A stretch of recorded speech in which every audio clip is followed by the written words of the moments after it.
Resale HDB flat prices have been a topic of concern for many Singaporeans in recent years. Even when you see the resale price index posted on the HDB website, it looks wild.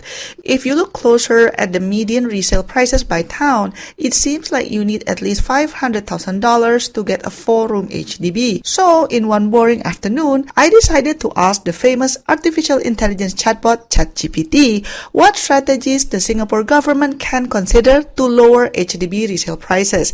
Now, before we get into it, just a disclaimer. Even on their website, ChatGPT gave disclaimer that the answer they generated might not be accurate or even be offensive. So, don't take this video personally. Consider this as a brainstorming session where we are just being open-minded about different ideas. Okay, let's look at ChatGPT's suggestion. Number 1, increase the supply of new HDB flats. So, ChatGPT said that in order to lower the resale HDB prices, the supply of new HDB flats must be increased. I agree. If you think about it, let's say it takes around 2 years to ballot for a good BTO number, then you must wait another 5 to 6 years for the constructions. That means we're talking about a good 7 to 8 years until you get the keys. And on top of that, you typically need to do some renovation before moving in, which could take about 6 months. So that's like total almost 9 years before you could finally move in. So no wonder a lot of couples ended up choosing a resale HDB flat, so they don't have to wait that long. But because so many people want the resale flats,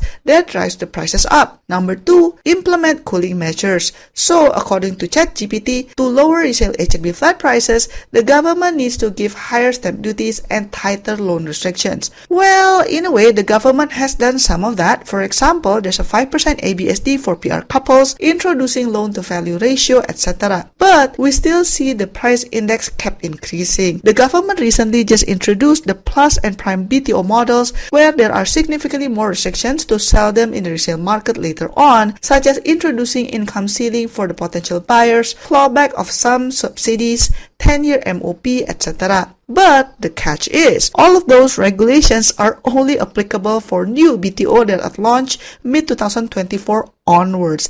It does not apply to existing HDBs. When I read online forums, some people are wondering why the rule is not implemented in the existing HDB to cool off the resale market. But I can see why the government is in a tough spot. Because if the rule is implemented retroactively, it might be too harsh and potentially crash the resale market. It could even create chaos. So, by implementing it in the future, I think the government is trying to make the resale prices to do a soft landing instead of crashing the market. But I agree with ChatGPT. If the government wants the resale HDB flat prices to go down now, then they would have to introduce regulations that will cool off the HDB current resale market and not just forward-looking. Okay, next, ChatGPT suggests subsidize HDB upgrading costs. This one is a little bit weird. I don't get it.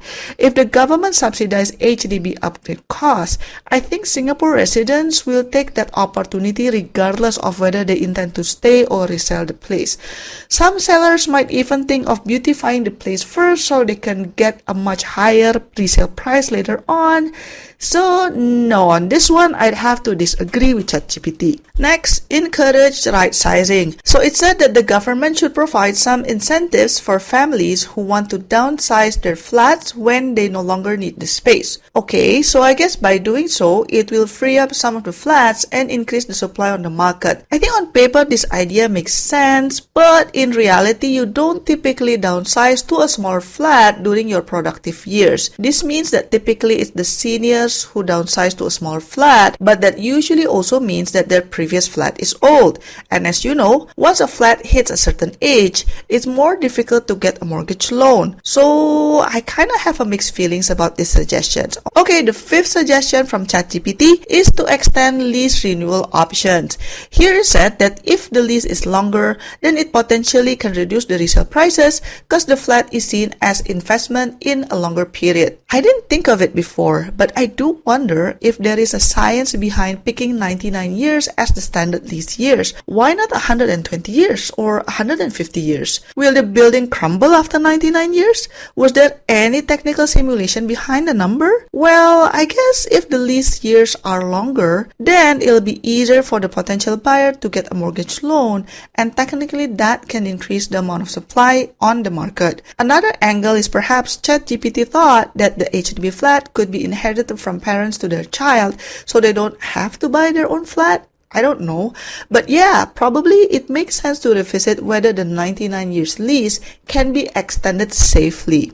The next suggestion from ChatGPT is interesting. It said that the government should limit the rental period for HDB flats, discouraging investors from purchasing the flats solely for rental income. I think this suggestion makes sense, although it needs to be further refined. I mean, if you are retired above a certain age limit or have a disability, I can understand if some people really need that rental income to supplement their livelihood. But for those families who have completed their MOP and have moved on to a condo or landed property, I don't see the urgency for them to keep their HDB.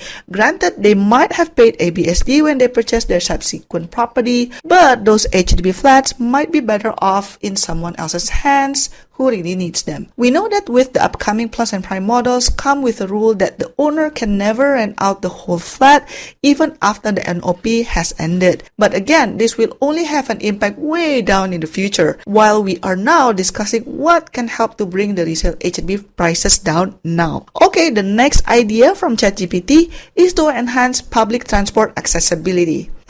No. The reality is, flats that are closer to any MRT or LRT stations tend to fetch higher prices. And the fact that the government is aiming to have 8 in 10 households live within a 10-minute walk of a train station by 2030 indirectly means that even at ulu places, resale flat prices will remain competitive.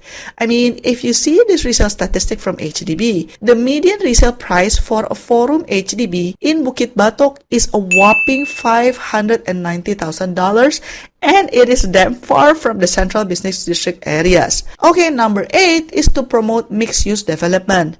I don't see how this could help. I believe statistically, if a flat is surrounded by good amenities, then it will fetch a higher price. So I'd have to disagree with ChatGPT on this one. And number 9 is that incentivize green and sustainable building practices. Oh God, I think the AI chatbot already ran out of good ideas or something, because again, I don't see how this suggestion correlates with lowering down HDB resale prices. Okay, and the last one, number 10, ChatGPT suggested to decrease the HDB resale prices, we should encourage foster community ownership and let residents have a say in their living environment so the residents will stay longer.